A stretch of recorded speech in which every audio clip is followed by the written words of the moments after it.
I'll do it now. Please, thank you.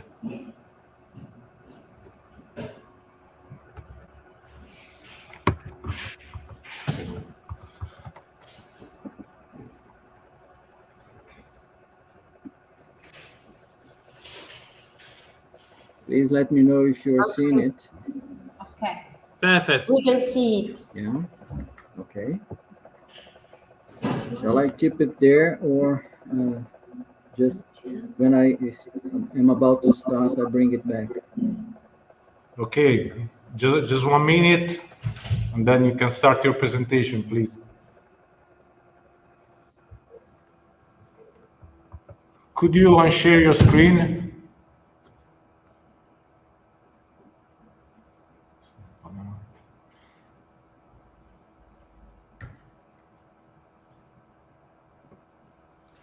Okay. So please let me know when it's the time for me to start. Please, can you wait 1 minute?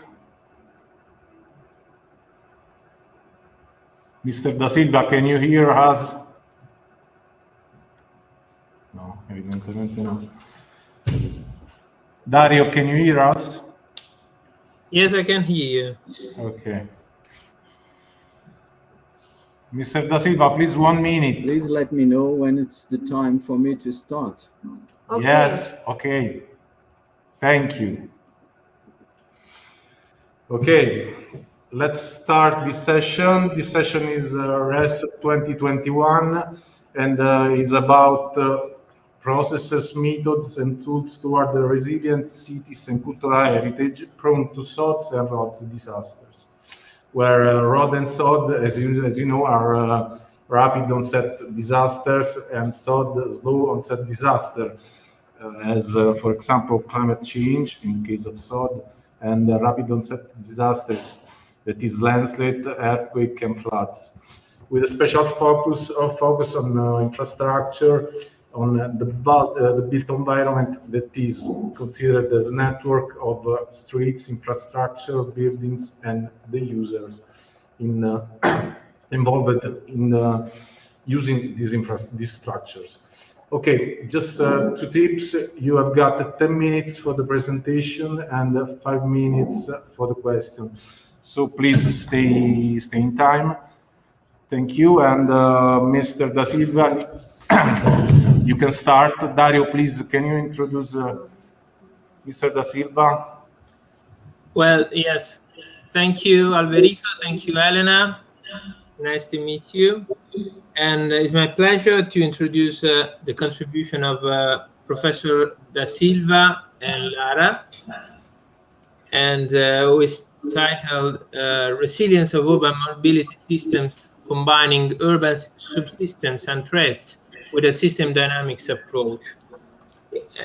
Actually, this research combines 2 aspects of primary interest in emergency management.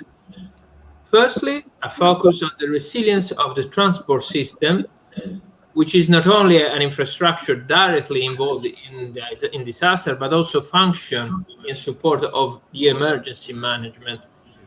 And secondly, the methodological aspects of using the system dynamics approach, which I find very, very interesting. In fact, generally, emergency management is conceptualized in subsequent steps, often linear and separate.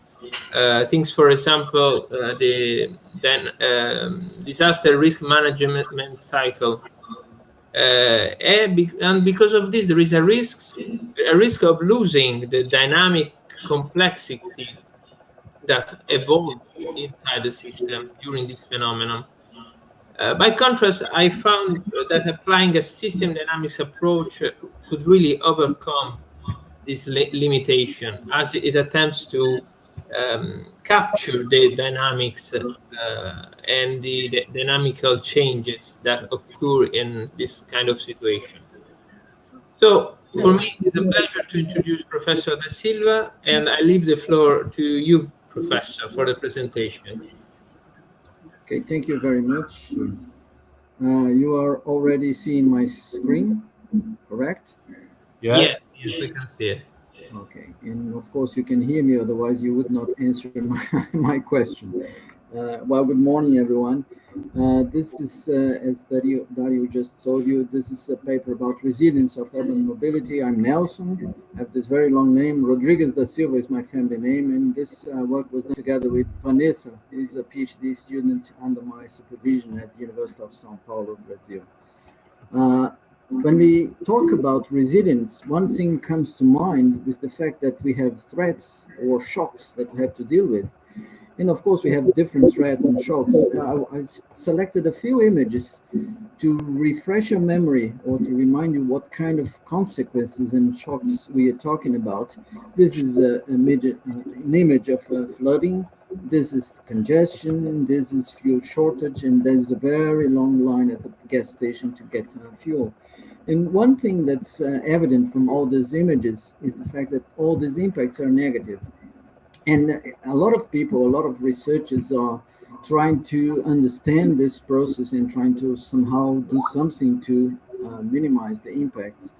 But the problem is they are doing it somehow in isolated efforts. And it's very difficult to combine all this in one holistic approach. And that's something that we are trying to do. And this is the first step in this direction. So in this case, we will try to answer a few questions that I selected here. And these questions are, first of all, what are the main components of and threats to urban mobility systems? In this case, you will see that we are talking about subsystems. In a minute, you will see that one of the main components here are the subsystems. We also want to know what are the dynamics involved in urban mobility systems in different conditions. First of all, in the essential state of functionality, and nothing is a problem, and when exposed to threats. And of course, we want to know how resilient are urban mobility systems in the face of threats. These are the questions that we want to answer with this whole research project that you are going to see just part of it. So the objective of this particular presentation of this particular study is to identify the components of urban mobility systems. Again, the focus is on subsystems and the kind of threats that we are dealing with. And but after we know this, we are able to analyze the resilience of urban mobility in the face of threats. And of course, we will do this, as Dario just said, using a system dynamics modeling approach, which is something that kind of is adequate for this problem. So again, the method is divided in two parts. The first one was to characterize the interrelations and interconnections. In order to do so, we needed to identify the variables in the cause and effect relationships, which is not an easy task, as you will see. After we have done this, we are able to build this qualitative models. In this case, we are going to show you quite briefly three causal loop diagrams. The first one represents the essential state of functionality. The second one, when it's affected by disruptive events. And the third one is a resilient system, as we see at this point. So the first part, the characterization of interrelations and interconnections, was based on a very thorough literature review, through which we identified 180 variables that are connected to this problem, and we can use to establish cause and effect relationships.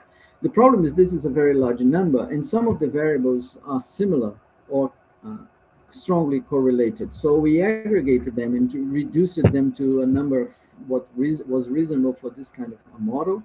So we ended up with 38 variables. Just to give you an example, variables like innovation, ITS, smart city strategies, and so on, we combine them all together into one single variable, which we call technological strengths. And then after we selected and combined the variables, we started to identify the subsystems. As I told you, this was a key part of this process. The first subsystem, just to give an idea, was the institutional. It's not because it's more important, but just because I had to start with one, and I selected this one. And of course, you can see here technological strengths. The variable that I just mentioned is highlighted here. And of course, I could show you all the variables and subsystems. I will not discuss this in detail because this is not the objective of this presentation, just to show you that we had we found 8 subsystems. In that, some of the variables like technological strengths appear in different subsystems, which of course makes sense in this context. After we selected this, we were able to start the modeling part, and we started this with this essential state of functionality. This is a causal loop diagram, and you see the 8 subsystems are represented here with different colors, and the variables are represented here with the same color code. This is it may be confused for someone who is just starting, but these are cause and effect loops. And if we start, for instance, with this variable economy here, and we try to see what happens when the economy gets better, we have an incentive for priorities to policymakers to devise, to implement transport policies, which can go to private motorized modes or active and public transport. Of course, you can have 2 alternatives. I will just follow one to see, for you to understand the logic of this loop. If they improve the private motorized transport through these policies, that means that they will have investments in this, which will increase the mobility performance, which will reduce traffic congestion, which in turn is good for the economy. So this is what we call a reinforcing loop, because we start with a positive influence and we ended up growing in this influence. It's a direct relationship that kind of reinforces the loop. Of course, we have some conditions when this is not the case. One thing is positive leads to another thing that's not positive, and in the end, this is a balancing loop that is started positive and ended negative, or vice versa. This is what we call a balancing loop. And from this essential state of functionality, I want you to take a look at this variable that I also marked here, because this is essential. This is very important for this essential state of functionality, as you will see in a minute. After we have built this loop, we tried to see what would happen when we have a disruptive event. In this case, we modeled environmental threats. We could have done this with different threats, but we selected this one. This is the essential state of functionality again, but then we added the variables that are relevant in this model now. And then you see that it gets more complicated. And then again, we have several balancing and reinforcing loops in here. I will not discuss them, but you can see that this is not it's not very difficult to understand, but it's difficult to follow the steps until you really start doing it. This is another loop. At this point, you will see that climate change appears here again as a reinforcing loop. So if we have a problem affecting mobility performance, this will go back, of course, increasing emissions and, of course, increasing climate change effects. Of course, we can have balancing loops in here, as this one that I will just highlight here. And this goes through disaster and prevention policies. In this way, we could reduce the impact. This is a balancing loop. Of course, we could have this in a resilient system from the beginning. This is again is the essential state of functionality. I call your attention here. This is the new causal loop diagram with the variables that are associated with the resilient system. And I call your attention to the fact that we have variables that are related to transformation, persistence, and adaptation, which we color-coded and marked with different names here. I don't have time to explain this, but I strongly suggest that you should go to the paper and see what you have told you about this in the paper. Again, we could follow the loops in here. I will not discuss this, but it's interesting for you to see that some trends, some loops are quite important in terms of balancing the effects. In this case, you see this variable here is quite important, as you will see in a minute. So to finish up this presentation, we found that was one of the objectives, the subsystems that are related to urban mobility systems. And these are the 8 subsystems that I just marked here. We are also able to find from the literature the many threats, the several threats that affect urban mobility systems. And of course, climate change is one of them, and it affects, and it's also linked to the shortage of fuel, as you will see as you have seen in the diagram. When we look at the diagrams, you could look at each one of them in separate, and you see you can get from them answers to questions like this: which variables play an important role in each one of the three conditions? In the essential state of functionality, economy and fuel consumption are very important. In the system under threat that we represent, the technological strengths, efficiency of vehicles, and disaster and prevention policies and measures are also quite important.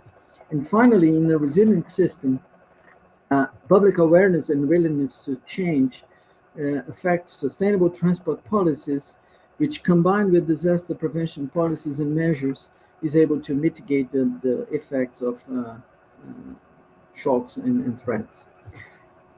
So from this, we are able to find the dynamics that stand out from each one of the loops. And again, I will not discuss this in detail. I want you to take a look at the paper. Please do it, and we will see that one of the things that we found in this part of the analysis, that we have prevention policies and measures in both cases, this when we are under threat and also in a resilient system. But in this case, this is a preventive pattern, which is much more effective. And of course, it has very good outcomes for the whole system. Thank you very much. That was my presentation. I'll be happy to answer your questions if you have any. And I send back to you, Dario. Thank you very much, Mr. Da Silva. Dario? Any question from the audience here? No? Maybe we have just one question for you, one short question. Considering your interesting methodology, have you tested the methodology in such case study or not? Professor Da Silva, can you hear me?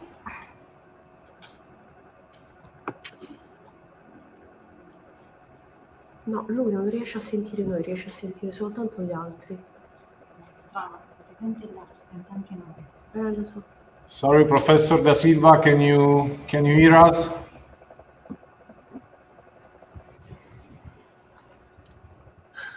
Devo vedere in chat i commenti.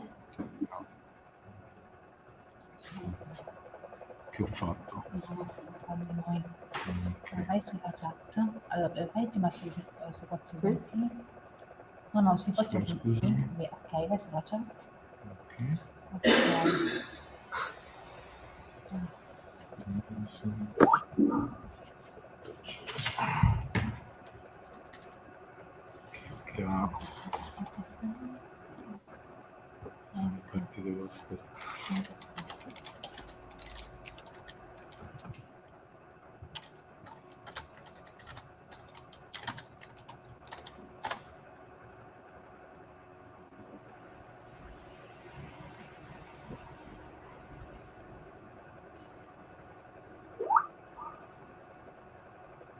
Andiamo alla seconda presentazione. Sì, altrimenti lo mutiamo, se no adesso si parla. No. I am not listening. Ah, You're saying something. I'm sorry, but I'm not listening. io scrivo. Have you already...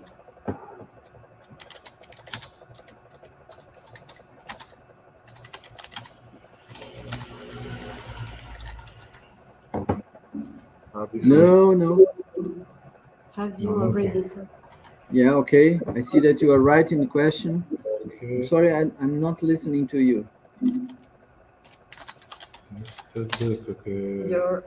Your methodology in some case studies?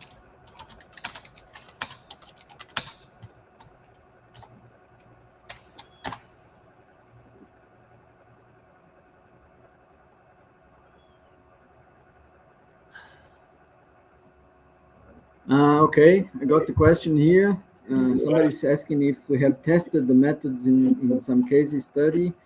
In fact, we are starting to do this right now. Vanessa is about to start the data collection for this process. We had to wait for a bit in order to be able to move around, of course, we are kind of trapped with this quarantine. And now we hope that we will be able to do this case study soon. Probably the first city that we will try to model using this is Vienna, which is part of an agreement with a colleague from Austria. But so far we haven't any case studies done. Okay. Okay. Thank you, Professor. It appears to me that all microphones are closed, muted. So I don't know why, but I see some people in the room, but all microphones and cameras are closed. Don't worry, we can hear you. Non so se ci ha sentito. No.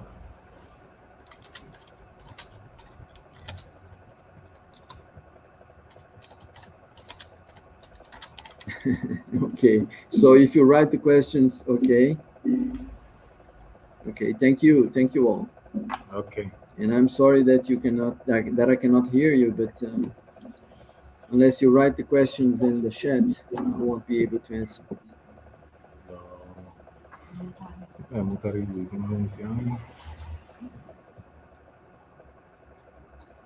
Perché qui è in mezzo. No, Mandela. Okay, So we can go on. we can move to the next presentation. Please, Elena.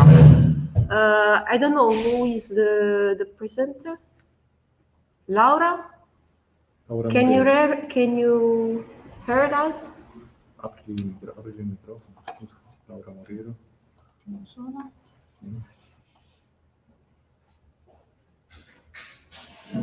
No, e da qui, mannaggia. No, io ho disattivato, ma Laura? vedi? Oh, si vede Lo dovrebbe disattivato. attivare lei. Vabbè. Ok. Professoressa Guida, can you hear us? Noi ti sentiamo, ma è Laura che deve presentare, non so perché non abbia il collegamento. Ok, quindi loro ci sentono. Quindi ci sentite? Io sento tutto e vedo bene, sì. Ok, perfetto. Allora, magari nel frattempo che recuperiamo Laura, andiamo avanti con la presentazione. Può sentire lei Laura eventualmente? Sì, ma la presentazione non ce l'ho io, ce l'ha Laura. Ok. Sì. Laura sta scrivendo. Perfetto. Per l'autorizzazione, per il microfono. Ma ditemi che per il microfono è necessaria l'autorizzazione. No, l'autorizzazione Laura deve darla al suo computer. Al suo computer. Perché io non ho nessuna... Laura, try again. Okay, the microphone is on. yes, but only for the microphone. For the video is the same. I tried, But you hear me? Yes. Yes. Okay. Try to share the presentation. Yes. No. Okay, now we can see you. No. Ah, non è Laura, ok, sorry, no. Okay, but we see my screen? Yes. Okay. So, just a brief presentation for Laura. Okay. The work entitled Knowledge and Big Data, New Approaches to the Anamnesis and Diagnosis for the Architectural Heritage Conservation Status, State of Art and Future Perspective is an overview of the digital tools created for the architectural heritage already present. Such overview is structured in order to support a future coherent methodology to support the widest dissemination level of technical knowledge for cultural heritage based on the digitalized version. So, Laura, you can share with us your results. Okay. Good afternoon, everyone. I'm Laura Morero, an architect and a PhD student at University of Basilicata. Today, I would like to present to you the work that my research team is carrying out about the deepening of the knowledge of architectural heritage and about the use of digital application. The research activity started from a general consideration, and so Italy holds the international record of number of cultural heritage and UNESCO sites. But in spite of this richness, some critics emerge as it cannot be a mere passive seat, because cultural heritage needs protection, preservation, and enhancement through direct intervention, like restoration or maintenance. But needs also indirect intervention, such as the pinning and dissemination of knowledge. In fact, reinforcing the knowledge change means increasing the possibility of preserving monuments by developing a culture of protection and conservation. It follows that the study, the systematization and digitalization and the possibility of making the entire body of information related to the architectural heritage accessible online is a fundamental means of disseminating knowledge about the monuments. The direct access to the information system allow for a significant increase in the quality of the design and the execution of conservation work on historical persistence. Digital systematization, therefore, represented an urgent priority, not only for the dissemination of cultural content, but also above all for the executive guarantee of a correct intervention on heritage.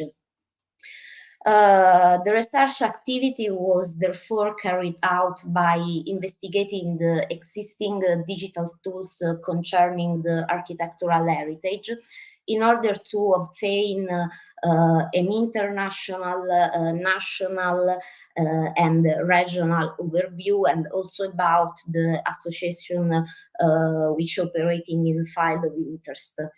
The study of the state of art has had the object to identify peculiarities and gaps in order to reach the methodological definition of a new and improved approach based on the awareness that the digitalization and dissemination of these contents are a process of valorization of cultural heritage. Regarding the definition of a specific platform at national level, we distinguish the General Catalogue of Cultural Heritage, which is the database of Catalogue Cultural Heritage in Italy, Constraints Online, which is the National Protection System, Churches of Italian Dioceses, a database of census records, BWeb, which is a census platform for the heritage of Italian dioceses and ecclesiastical institutes, Place of Madness, which is an atlas of asylum heritage between 19th and 20th centuries, National Census of Architecture of the second half of 20th century, compiled by the ministry, and the Ministry Information System for Restoration Sites Seekers, and finally the École Francaise de Rome, which is a census of Christian sanctuaries in Italy. For the at regional level, first it should be noted that the regions Umbria, Abruzzo, and Molise have not set up any online platform, and so all information about their cultural heritage can be found by consulting the national tools I have just mentioned. All other Italian regions, however, have undertaken various digital initiatives. The table provides an overview of the type of data contained in the various regions tools, and specifically it can be seen that there are lots of online tools, but in some case the information provided is always partial or dispersed in more platforms. For example, the region Tuscany have 4 platforms, and in some case much information are related in a specific kind of architecture or are not directly accessible. For example, the Piedmont and the Valle d'Aosta platform are for the exclusive use of the owners and of the properties and the ministerial operators, and are accessible only upon request and only in the regional office. On the other hand, some platform like the Veneto or Apulia platform provide an accurate historical critical surveys with a lot of informational about technique, construction, or state of conservation. In both of these platforms, where there isn't the possibility to investigate 2 or 3D model. This possibility is instead found in the Lucanian platform HIMAIN and in the information system SICAR used by the superintendencies. Both of these platforms are complete in terms of the information provided, but probably because they have been in use for a relatively short time, they investigate a small number of architectural heritage sites. Therefore, at the moment in Italy, there isn't a synthesis product that integrates all the information necessary to design a restoration or maintenance project, and to overcoming the difficult related to the accessibility, availability, and all the limitation that, especially in this historical moment, compromise the study and consequently the protection of the building. These images are extracts for the HIMAIN platform that I mentioned earlier, which is the platform designed and used by our department, and which we intend to implement with the research activity we are conducting. A platform already allows us to have a 3-dimensional model of the building and to monitor all the activities carried out and in progress. The research, as you have seen, has focused on the Italian situation, reserving the right to implement in the future, also take into consideration the international experience, especially because the theme of digitalization and dissemination of knowledge relates to the heritage is well in line with the strategies indicated by the European community. But it's important to mentioning the most important responses to the European dictates in the field of the digitalization, and so the establishment by the French government of the Mérimée platform, which is a database about the French national monuments. The National State of Art has highlighted the lack of a single reference tool that can act as the driving force behind a new approach based on the awareness that the knowledge of the building is essential to the planning dimension, being able to guide and direct it, and at the same time that complete recognition and dissemination of information is a guarantee of the conservation and enhancement of the asset itself. In view of this consideration, the improvement step on which the research intends to proceed is to define a single digital platform to support the activities of knowledge analysis and planning of intervention, based on a new approach that with interoperability between the history of the building, like a catalyst of historical constructive data and the diagnosis, so with the data from dedicated sensors. The results will therefore be twofold. On one hand, the design and the prototyping of an integrated system that starts from historical data and data collecting field, and make it possible to manage and make usable all information know about the build. And in the other hand, the possibility of implementing and modify the platform in real time with the new data obtained from the experimental investigation, monitoring, and intervention in progress. So the platform will therefore support the activities of acquisition, documentation, catalog, digitalization, and dissemination of the heritage, like a catalog of historical, technical, and cultural resource.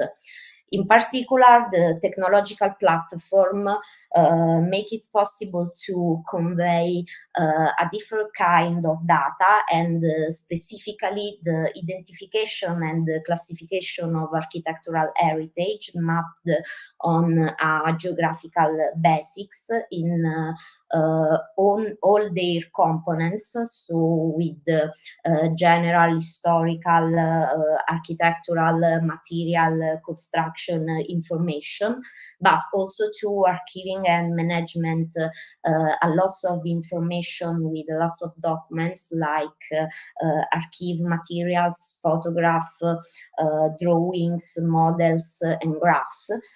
Also monitoring of control parameters, all parameters useful for analyze the state of conservation, and to management the plan of the activities carried out in progress and planned. So not only documentation and sharing of the activities carried out, but also information about chronology, progress, and with the results. So we have a synthetical, we will have a synthetical digital product for the use of patrimony, tested on architecture, but which can be valid for all movable and immovable building assets. I have finished, and I thank you all for listening to me. If you have any questions, I'm here to answer. Thank you very much. We are a bit late, so just one question, one quick question, please, Elena. Okay, thank you, Lara. I have just a question for you. What do you think about the variety of knowledge and information related to the single heritage that you highlighted in all the platforms that you analyzed? And do you think that the use of a coherent, standard or semi-standard level of knowledge is fundamental for to share all the knowledge about the historic cultural heritage? Yes, as I said during my presentation, it's precisely the amount of different source stored in different cultural institution that create gaps in the overall knowledge of building. This is because there is often no knowledge of the actual existing documentary, and because it is stored in many different archives. And so it follows that another very topical issue is the accessibility of these documents. So I think that the in-depth knowledge of historical building is to all intents and purposes a process of valorization, because it guide and certainly simplify the project activity. So the creation of a unique digital reference, accessible and updatable, but also editable in according to the assets, is certainly, I think, a significant step in this direction. Also because, in addition, as I was saying, the application is tested on architecture, but it can and it must be valid for the entire heritage, so movable and immovable heritage, to have yes, like a standard reference to increase the general frame of culture. Okay, thank you, Laura. Thank you. So we can go home with the paper. I think that there is Silvana Bruno with us. Silvana, can you hear us? Yes, I'm here. Okay, perfect. I just want to introduce you. Okay, I'm going to share the... Yes, let's start. To share with us the presentation. So the paper Built Environment Prone to Sudden and Slow Onset Disaster, from Taxonomy Towards Approaches for Policy Training User, is part of the current studies about the study and management of the built environment exposed to the natural and unnatural. Specifically, the paper introduces and discusses the use of disruptive technologies for the risk communication with users.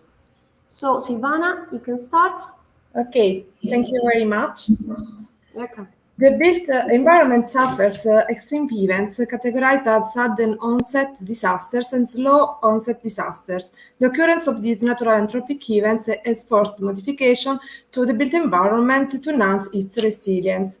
The resilience of the built environment, comprehending human users, can be pursued both simulating human behavior in multi-hazard scenarios and providing multi-risk maps.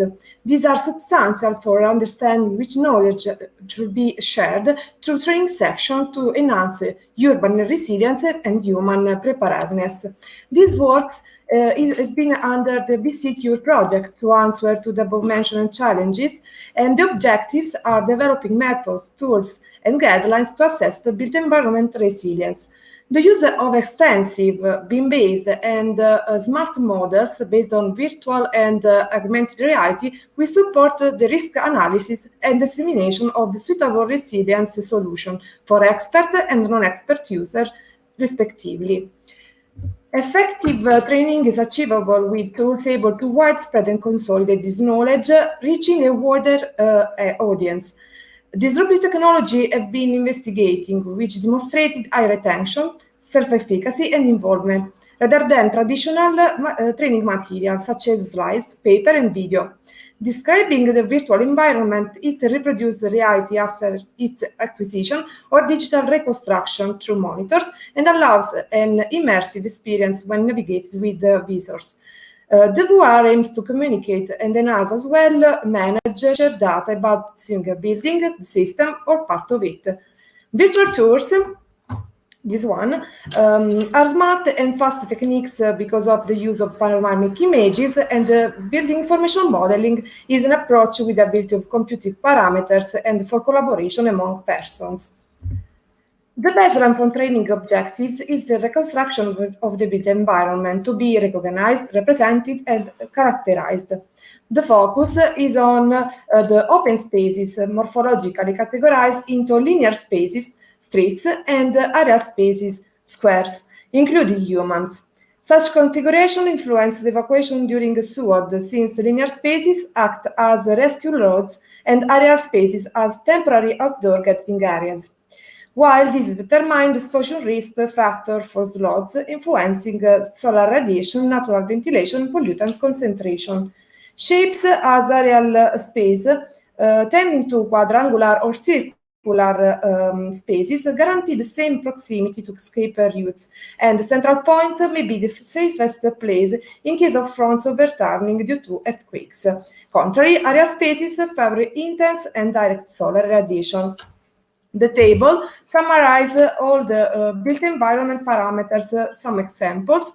The maximum age of the open space frontiers is relevant for estimating the possibility of path blockage from debris due to buildings collapse during an earthquake, and the canyon effect thus reducing pollution dispersion through ventilation and the risk of solar radiation exposure.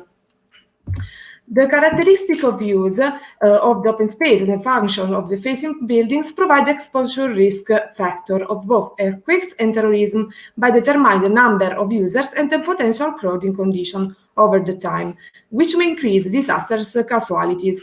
Overcrowding may hinder the evacuation process and influence the behavior of evacuees, especially of those that have no familiarity with the urban layout, for example, tourists.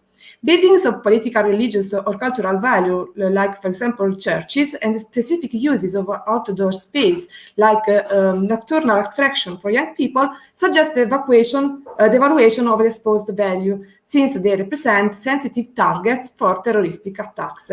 Regarding the slots, the space use and the function determine only the crowding levels and type of users.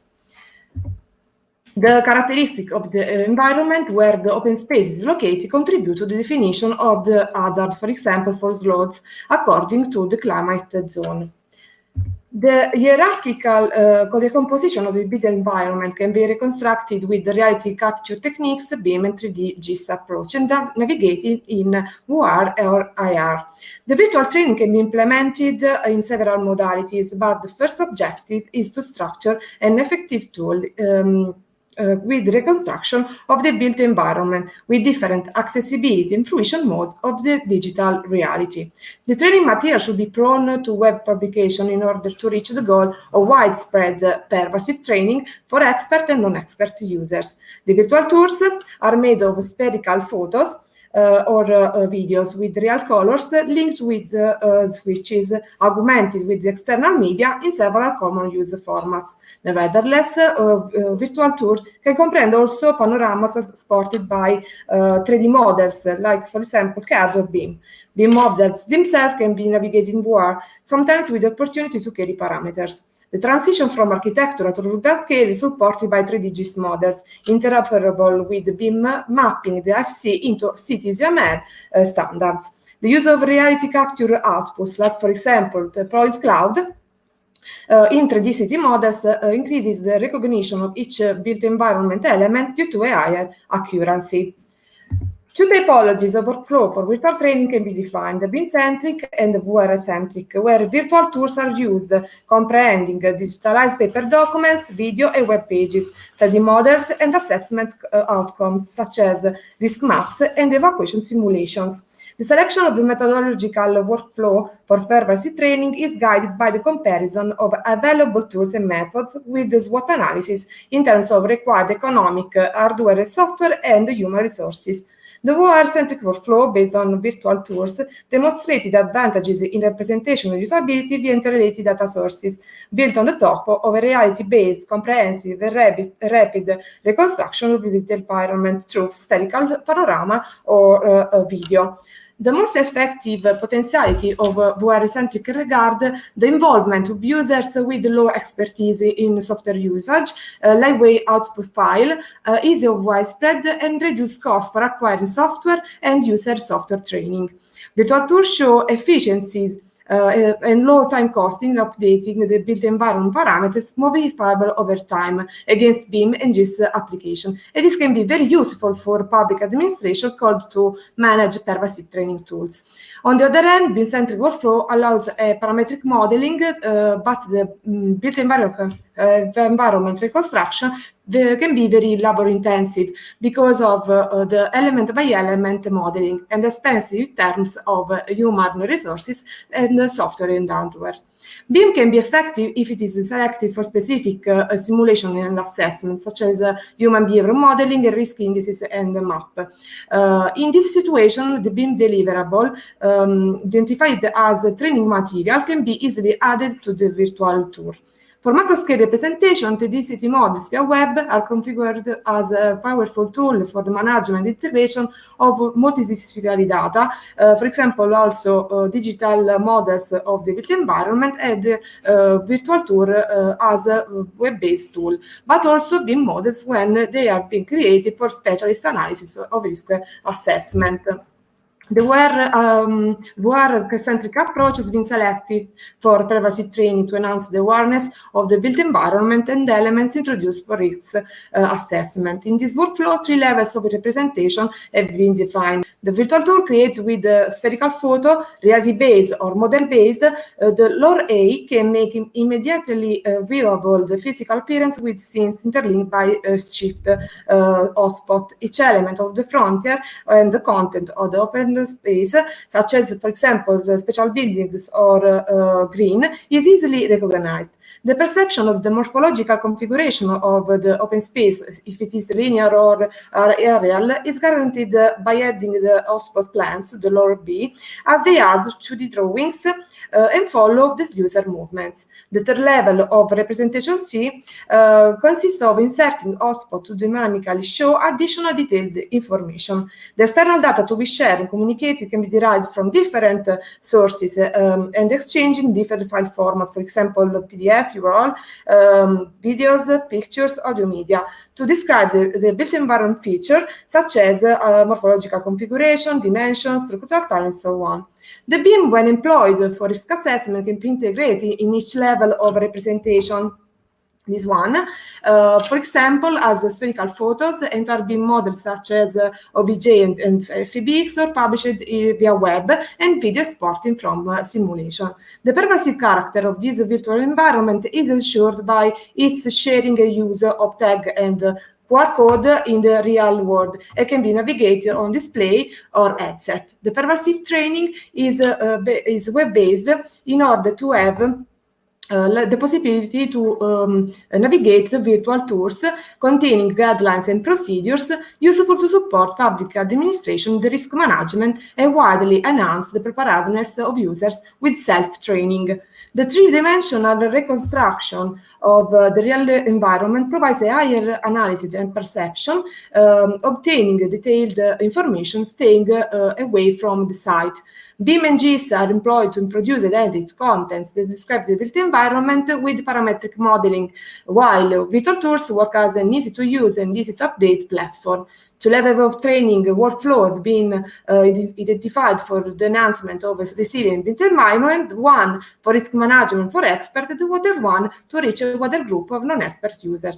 Firstly, providing taxonomy about built environments prone to SWOT and SLOT.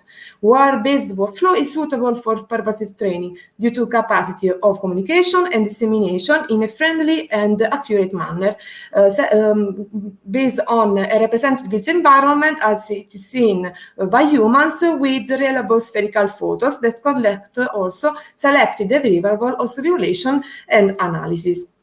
Thank you for your attention. If you have any question. Thank you, Silvana. Thank you for staying in time. I have just one question for you. Have you already tested such technology, or we are planning for their test with the real cases? And in this case, which channel you will use to share the result? Which channel? Yes. Okay. Yes, we started testing this virtual environment with the two case study of one in South Italy, Trani, that is near the sea, and Narni in the middle of Italy. for different cases of risk scenarios. For example, for Trani for terroristic attacks and Narni for seismic risk. Now we are providing the virtual environment to collect all the possible information to structure the training section, and then we are going to publish this virtual environment that is publishable on the web, for example, using the page of the project that is here in the last slide, but also Facebook, LinkedIn, and other platform to communicate the result project. This also to test and validate and have feedback from the potential users, for example, citizens, students, workers, in order to improve the virtual environment itself. Because now we are working on it, but we are doing beta tests. So we are working and giving feedback each other, the stakeholders of the project. I finished. Okay, thank you, Silvana, for your shortness and your clarity. And I think we can go on. So let's move to the last presentation of this session. This presentation is hosted by Virginia Coletta from Sapienza University of Rome and analyzes the flood that affected the Matera historic town in 2009 using a set of geomatics technique. Please, Virginia. Share the screen.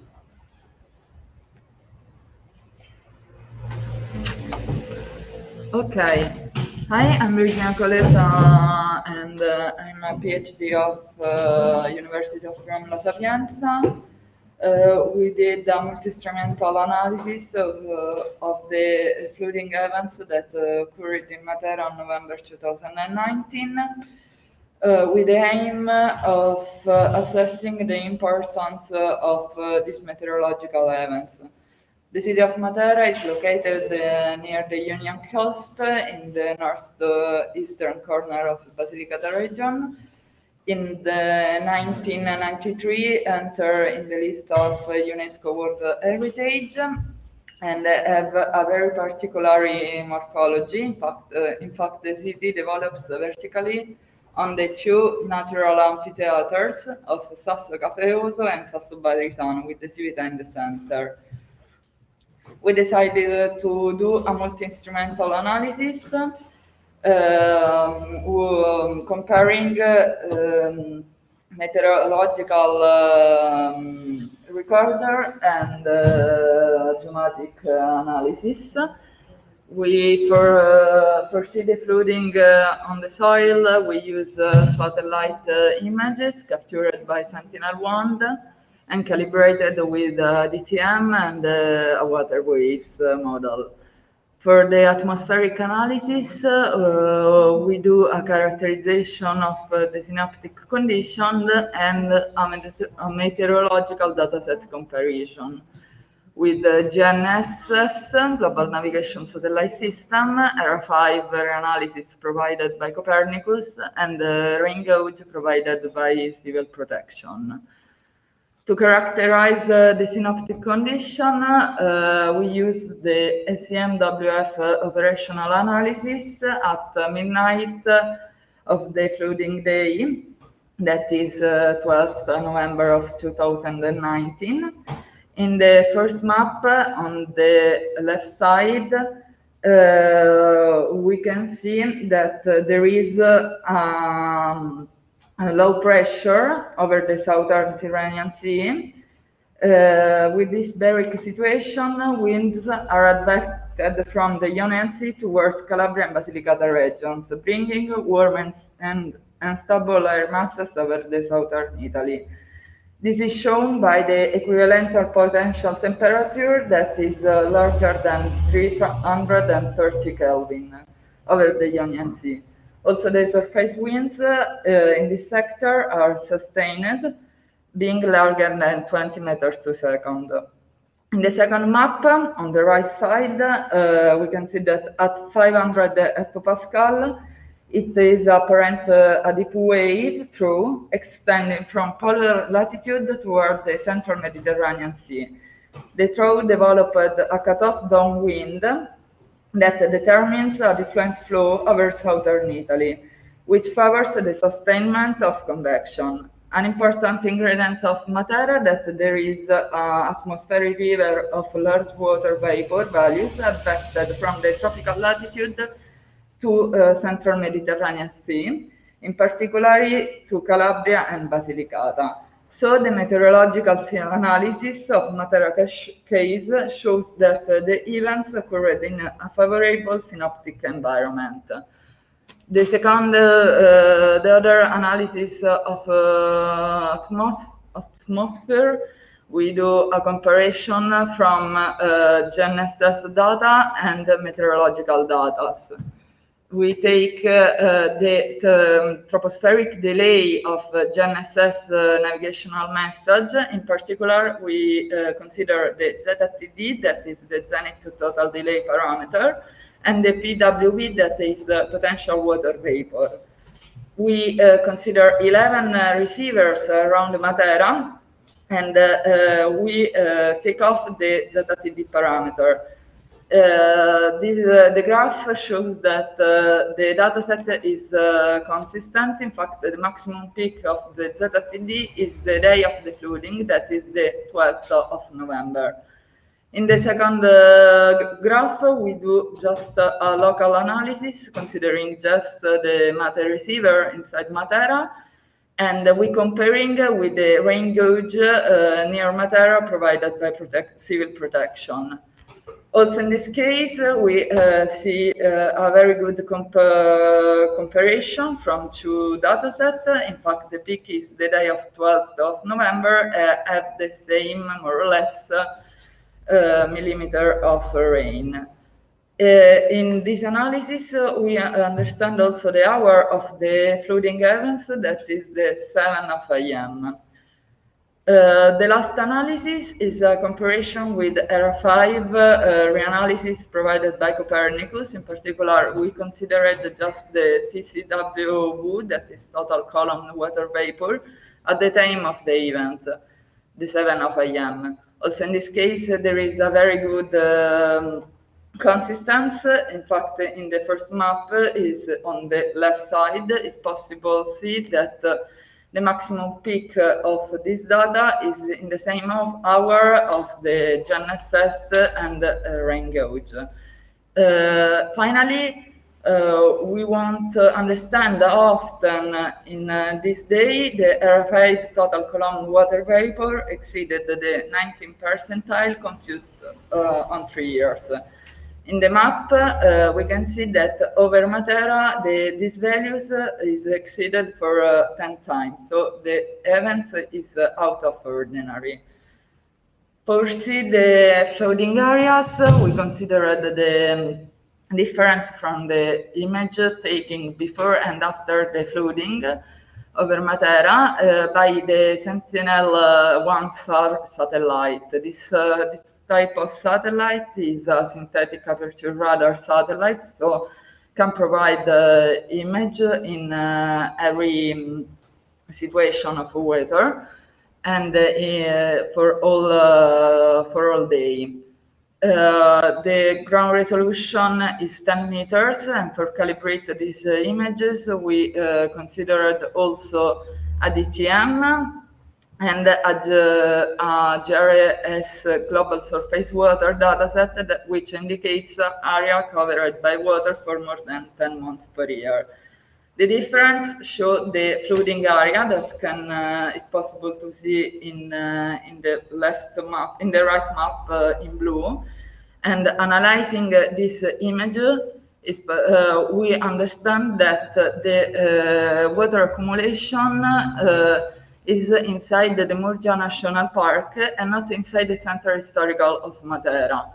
For understand better this phenomenon, we construct a dam with a very high resolution of 0.5 meters. And from the DSM that is on the right, it's possible to see that the city is developed very vertically. So the water can't accumulate in this part of the city, but flowed in the area, exposing the heritage to significant damage. So the event that occurred in Matera occurred in a favorable synoptic environment. The GNSS ZTD dataset is internally consistent.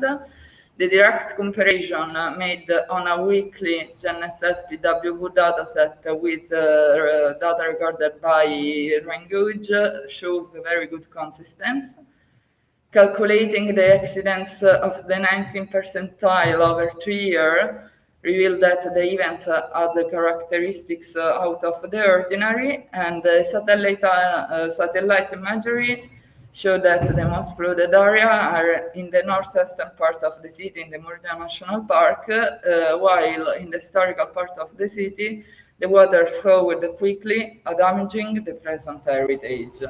In the near future, we will do more resolute DTM to improve the analysis of satellite images. In addition, we will do hydrogeological studies in order to project possible protection and increase the resilience of the city. Thank you for your attention.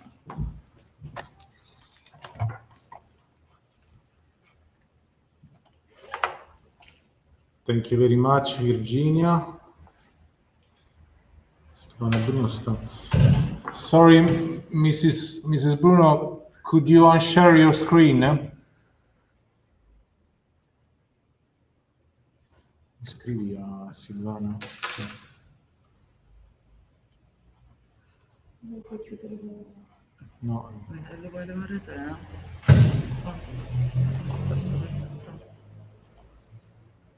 Aspetta, dove Silvana? No. Sì, giusto partecipante.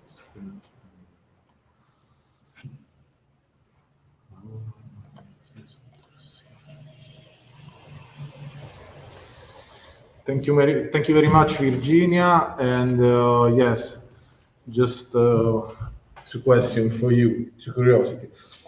First of all, which is the resolution of the ZTD parameter? It's around 2 millimeter with the other recorder. So more or less some millimeter. Okay, some millimeter. And okay, in my opinion, maybe the GNSS parameter, the ZTD parameter, could be used for early warning, to implement early warning system. In your opinion, do you think that this technique is ready to implement an early warning system, or is it too early, too young? Let's say too young to. I think that the girl that doing the GNSS analysis is studying this part, so she's trying to do early warning with the ZTD parameters. But for now, it's a little bit young also because if you use the real-time data of GNSS have a lot of error of ionosphere, so it's very difficult to divide the two parts of atmosphere. Okay. Thank you very much, Virginia. Thank you, everyone, for being here in this session. Okay, we hope to see you next year in presence, of course. And okay, thank you again. Thank you to my colleague Elena and Dario, and have a nice day. Okay. Bye. Bye to everyone.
attiva sempre.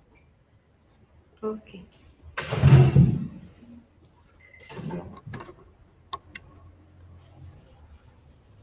Hi, everybody. Are you ready to start the session? There's anybody online?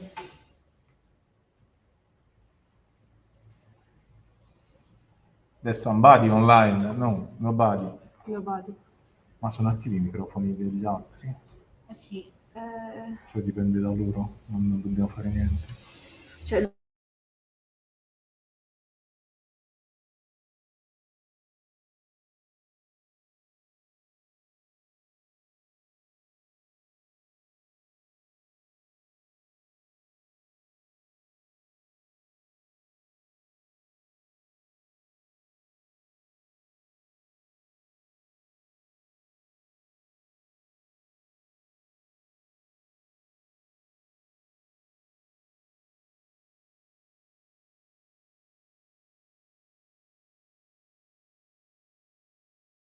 okay. So let's start this workshop, and since we are a bit late, let's move to the first presentation. Okay. This presentation is hosted by Elena Cantatore from Politecnico of Bari, and the work is called Resilient Improvement of Historic Districts via Digital Tools, the Virtualization of Energy Retrofit Action using Simplified CityGML-based plans. And in detail, this paper discusses and tests a simplified digital model based on the CityGML standard for the creation of a virtual recovery plan of historic district as a web tool for administrative and urban practitioners. So, Elena, please, the floor is yours. Okay, good evening to you and good evening to everybody. I just want to start my presentation, just a few seconds. Okay, thank you, Alberico, for the presentation. And this evening, I want to present the work as it is called Unnamed. So I'm Elena Cantatore. I'm a researcher at the Polytechnic University of Bari.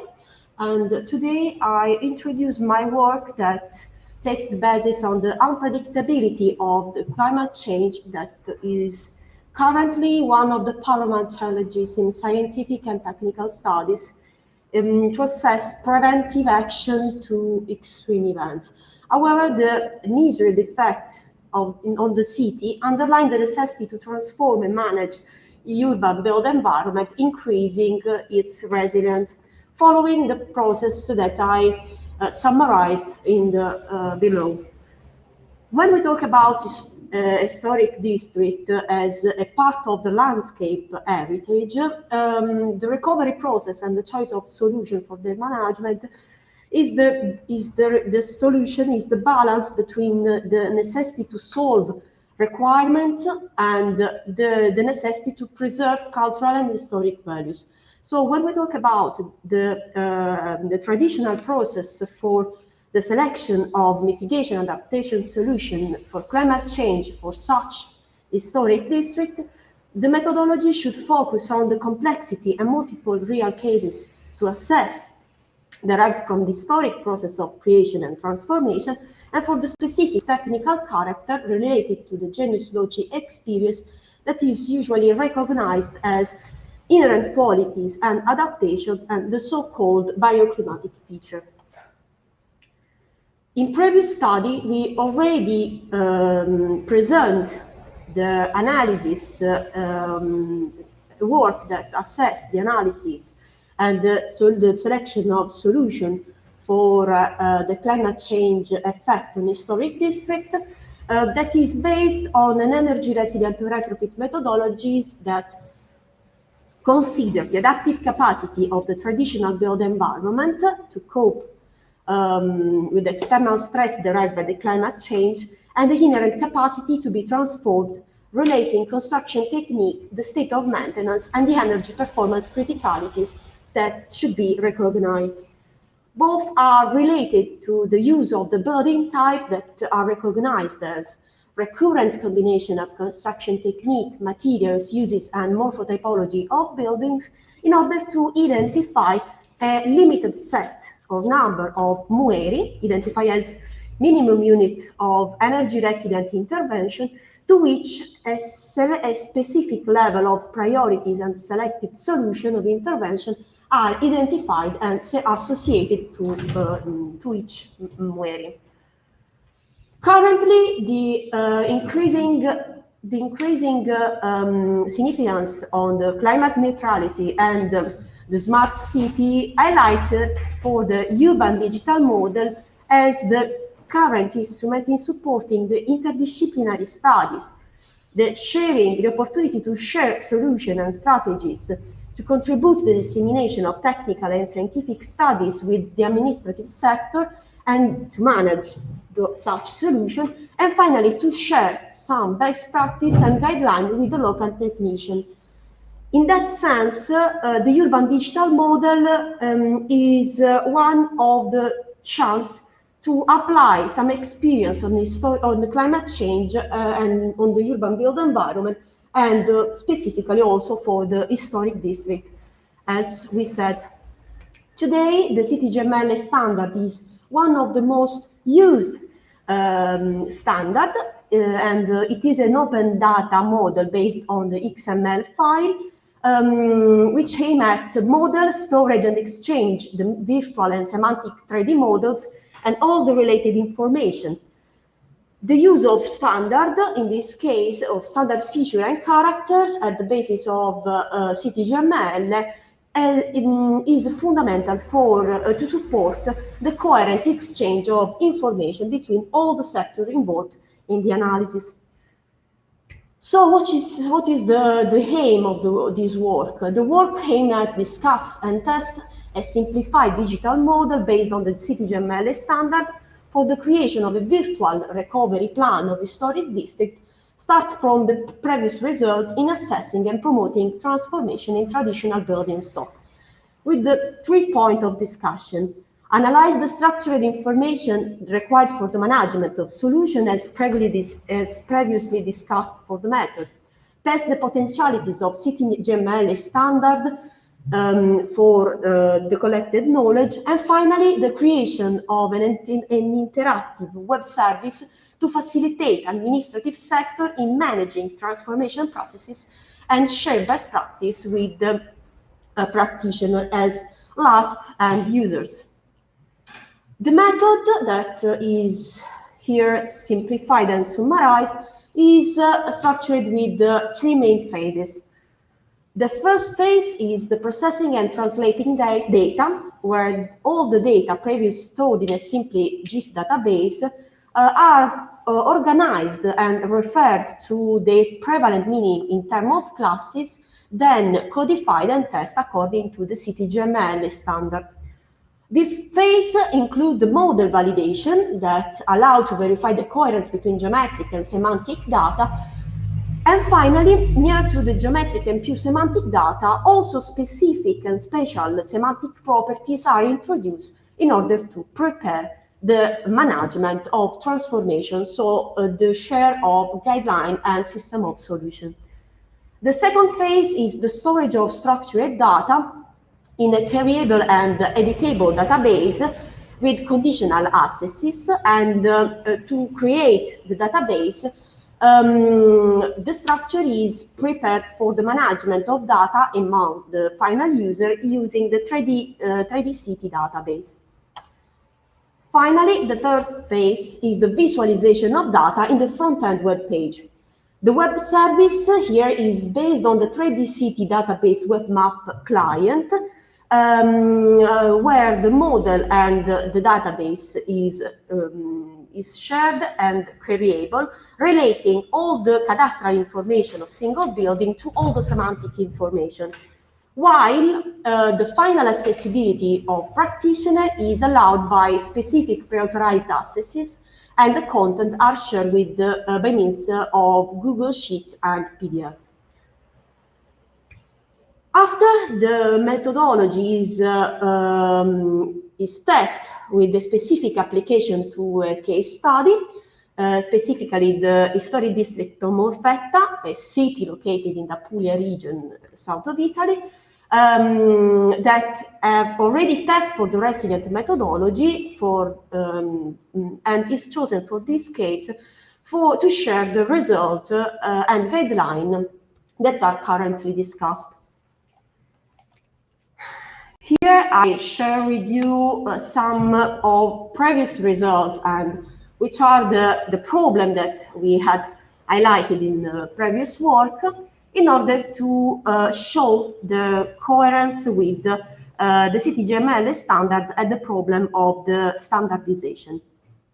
According to the first phase of the methodology, all the information, so all the properties, are categorized according to the CTGML standard, while the 3D model has been created using the geometric information derived from the DSM of Morfetta obtained by the Italian Geoportale. Then, and following the second and the third phase of the methodology, the 3D City web map client has been creating, managing accesses and setting the database, starting from the cadastral information of building that constitute the minimum building ID. In detail, if the database can be updated by administrative within the 3D City database interface, the visualization of data for technical users is allowed uploading the specific web page within the 3D City database web map client. The accesses is controlled using the pre-authorized email, as I said before.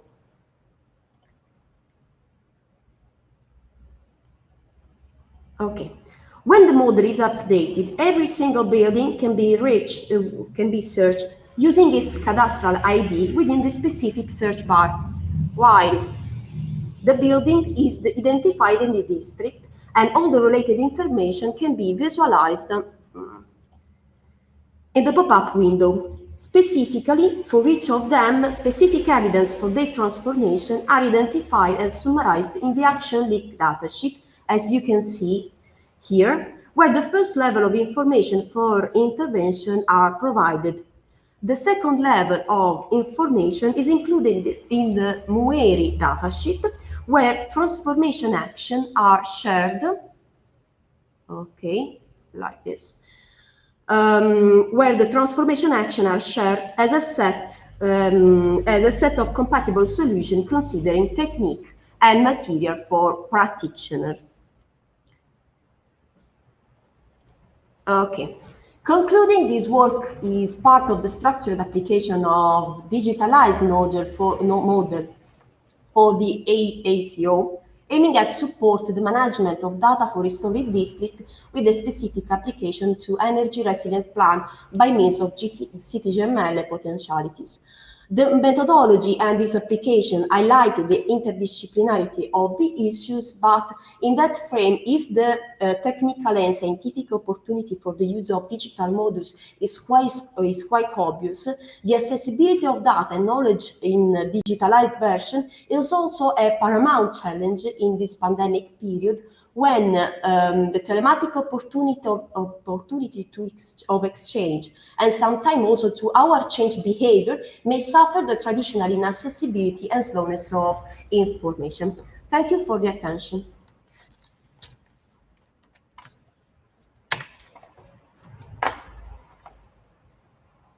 Thank you very much, Elena, for your presentation. Any question for the audience, from the audience? No questions? Okay, so let's move to the second presentation of this session, hosted by Mario Tapuzzo, Daniela Santilli, Azzurra Evangelisti, and Vittorio Nicolosi. I don't know. Okay, you need to for me to activate your microphone. Just a second. Daniela Santilli. Daniela Santilli. Eccolo. Autorizza moderatore.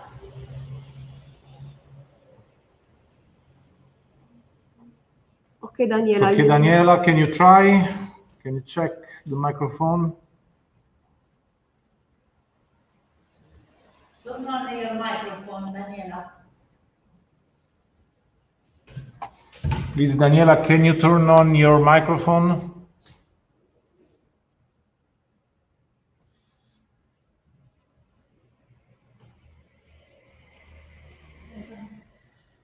It's a problem of our computer. I'm sorry, I'm the co-author of this paper. Daniela is still facing some trouble in enable the microphone. Okay. Would you mind to share my position? Because I have. Okay, Daniela will use my profile since it seems that you can hear me clearly. Is it correct? Yes. Okay. Yes, we can hear you. I have the presentation also on my PC. I am sharing the office with Daniela, so I will be glad to. Okay, as you prefer. If you want, offer my position for Daniela to discuss his presentation. Okay. Okay, as you prefer. If you want, we can move to the next presentation. And no. It's okay. The presentation okay, is already enabled. Okay. Okay, please. You can start when you want. Devo mandarla Modalità presentazione. E mandiamola. Ok. Con lo schermo.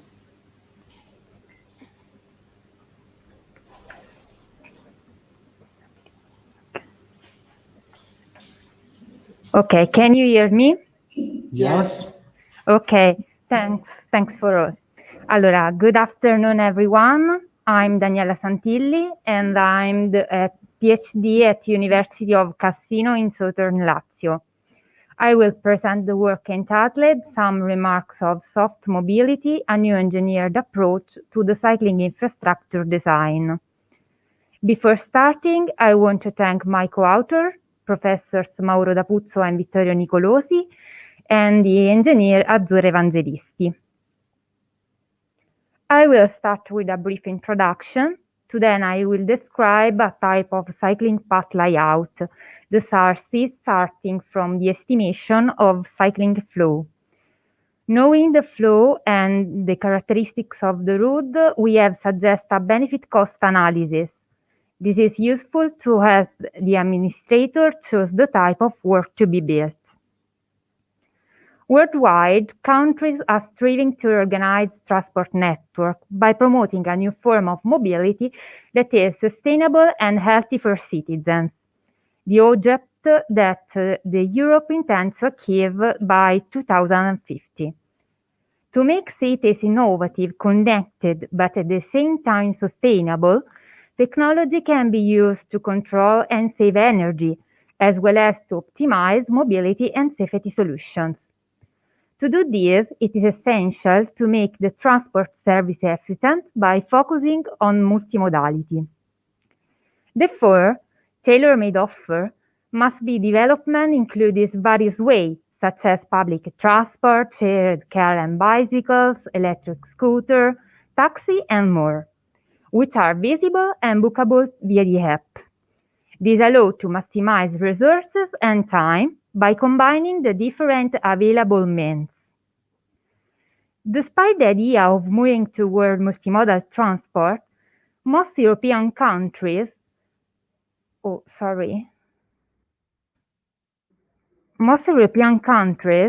are implementing projects that highlight the benefits, both for roads and for environment, of using the bicycle.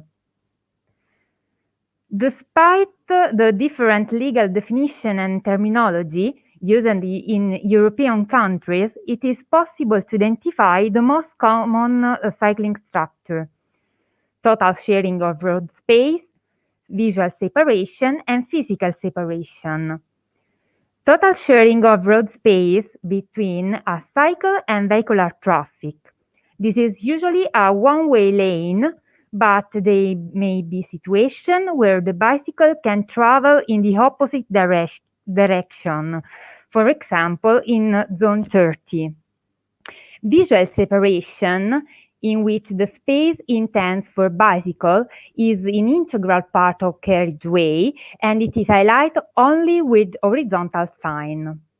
Physical separation, it is a lane, one or two-way, dedicated to bicycles separated throughout obstacles from vehicular traffic. By consulting the various guidelines of European countries, albeit with different name, the cycle path can group it into Greenway, it is a multi-purpose route reserved for not motorized users, separated from traffic and independent from main road, which crosses open space, parks, garden and wood, and must respect the surrounding environment. Cycling lane, it is an independent lane separated from the carriageway, designed for the exclusive use of bicycle. Protected cycle paths are protected lane near a road designed exclusively for bikes, with physical separation from motorized traffic. Cycle track is a track where pedestrians and cyclists share the sidewalk. Cycle path is a lane reserved for bicycles, but separated from the rest of the circulation by horizontal sign. There is no absolute rule for the choice of cycle path. Therefore, the following must be considered: density and speed of the vehicle, expected number of cyclists, and existing space. Given the difficulty of estimation the density of possible cyclists, a procedure has been implemented with which to estimate at a primary level the demand of users who will use the bicycle. The procedure was calibrated on the central area of Italian town of Cassino. It is a town of about 30,000 inhabitants in the province of Frosinone in Lazio. The city has been chosen as case study for the layout of its network: relatively small size, easy accessibility, transport infrastructure present, such as train station, bus services, bike sharing services, etc., and workability aptitude. Furthermore, the presence of school, university, restaurants, shop, public and private offices guarantee a regular movement of people for ordinary daily activities. The study area was discretized into census sections, each represented by a centroid. Each of these define an origin and/or destination to which the total flow, given by the sum of movements of students and workers. These flows were obtained from the ISTAT microdata. This allowed them to be assigned the centroid, and OD was thus constructed. Once the matrix was important to QGIS, with a plugin, the desired line were obtained. These are abstract lines that indicates the distance as crow flies between an origin and destination. A matrix of the distance between the different OD pair was then constructed. Note this distance, you have corrected the displacement throughout an impedance function. This allows us to understand what will the propensity of user to make that particular shift in dike mode. To determine the attractiveness of the certain section, areas of influence must be considered schematized with a buffer, increasing radius from 0 up to maximum of 3 kilometers. Beyond this distance, the propensity that the bicycle will be used is 0, therefore always prefer difference. Once the flow were obtained to load them on the different road section, buffer at fixed distance from 0 to 45 meters were built, starting from the line of desire. Then, by intersecting the single buffer with the road network, it was possible to obtain the flow of each section, inequitally identified with an ID. The data obtained with the different buffers were compared. It was observed that the most realistic flow could be obtained from an average of the buffer at radius 0 and 35 meters. In order to choose the ideal solution of among the possible solutions, it is necessary to take into account the characteristic of the road, flows, speed, the surrounding space, the hierarchy of the road, but also the economic resources available. So we could start with from a decision matrix, like the one proposed in Netherlands. The planners and managers carry out benefit-cost analysis. Thus, they have valid support to use the fund in a target manner and to justify the investment on one choice rather than other. In conclusion, an original methodology has been suggested to evaluate the cycling flow that load an urban road system. The latter, in turn, can be critical for the design of the optimal cross-section of the cycle path with a specific study area. In the future, it will be necessary, the forecasting methodology must be calibrated and validated by carrying out a data collecting campaign. The methodology must be applied to urban areas other than the one specifically examined. Research should be done to obtain engineered national safety performance function that can help the design select the most appropriate cycle lane with a benefit-cost analysis. Thanks for your attention.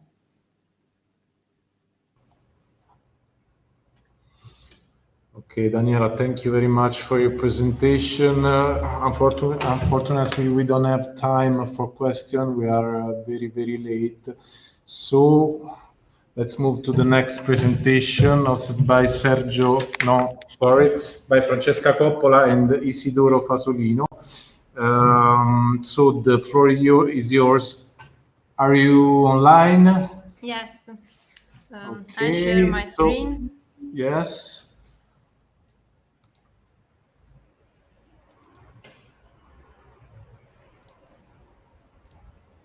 Can you see my presentation? Yes, yes. Okay. Good afternoon. I'm Francesca Coppola, and I'm a PhD student at the Department of Civil Engineering of Salerno University. The work I'm talking about today is a part of my doctoral research in which I'm working on the topic of urban security, and more specifically on the construction of a quantitative model for crime risk assessment. In speaking about safe or unsafe city, reference is made not only to the actual risk of being victims of predatory crime, such as assault, theft, or other violent act, but also to the perception of insecurity felt in some areas, which is closely related to urban decay and social unease. The presence of secure street and public spaces is an important necessity for the well-functioning of cities and for their sustainability, as testified by its inclusion among the Sustainable Development Goal of the 2030 Agenda. Three approaches can be identified in the international security policy: a classic approach, a social approach, and an environmental approach, known internationally as SEPTID, Crime Prevention Through Environmental Design. SEPTID is a preventive practice aimed at reducing criminal opportunity through intervention on urban space and represents the field of action of urban planning on the topic. In the research, the topic of urban security is addressed in terms of risk. Crime risk is defined as a function of three factors: hazard, vulnerability, and exposure, and described through a specially explicit composite crime risk index. The index describes the critical condition of the area examined, highlighting their intensity and surface extent by a crime risk map, structured in 5 risk classes, with increasing critical intensity from R1 to R5. The focus in this study is only on the vulnerability risk factor and how it's affected by accessibility. In the research, crime vulnerability is defined as the attitude of urban space in terms of physical and functional structure to discourage or favor the occurrence of a specific spatial crime, while accessibility in this study is understood in topological terms as the facility with which one space can be reached by others. Accessibility conditions define the greater or lesser vulnerability of spaces by allowing or inhibiting the possibility of informal control of the territory, which can be defined as the control exercised by people in street and public spaces while carry out their activity or from building. The study aimed at analyzing the accessibility of urban space in relation to its influence on crime risk vulnerability. The methodology is structured in three main phases and perform analysis on two special levels of reference: accessibility by axial line and accessibility by neighbor. The model was applied to the case study of Milan, as it is an integration of a previous study that led to mapping the city's risk conditions. The analysis is performed at the neighbor scale, since some important security issues, including accessibility, can only be captured through the study of limited-sized areas. The application involved 31 neighbors, chosen according to the presence of medium, high, and very high crime risk classes, and according to prevalent residential land use. For reason of time, I will illustrate the application only on the neighbor Duomo. But the same operation were carried out on each of the 31 neighbors examined. The first step is the implementation of the axial analysis.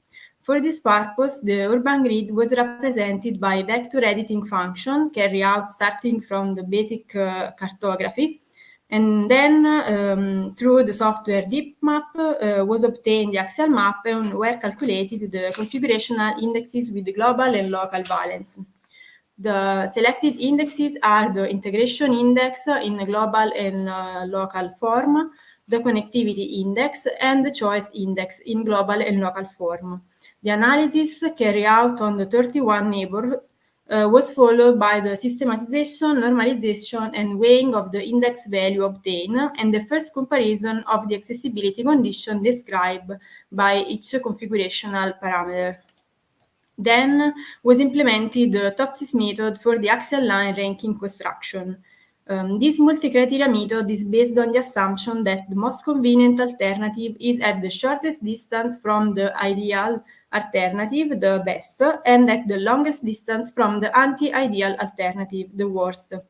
The selected criteria to evaluate the alternative against are 5 and coincide with the configurational indexes global and local calculated in the previous phase. The application also required the definition of a value judgment representative of ideal and anti-ideal accessibility condition.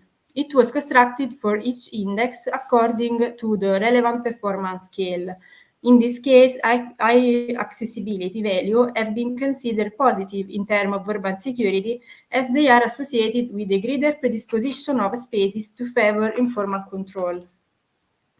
The analysis was performed considering for each index the value of all lines of the 31 axial map under study, with 2,499 lines in total. In the ranking, the minimum value of the relative closeness coefficient represents the worst alternative, while the maximum represents the best. The third macro phase concerned the zonal statistics.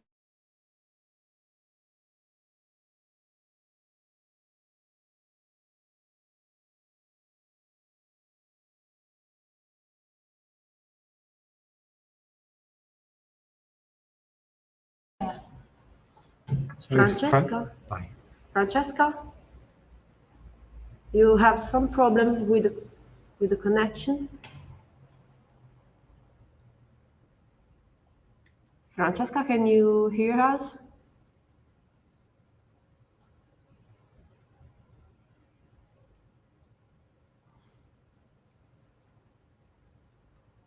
Si può fare niente a riguardo, vero? No. Spostiamo, andiamo. So the connection No, okay, of Mrs. of Francesca Coppola is down, and let's wait a minute, and then we can go on with the next presentation.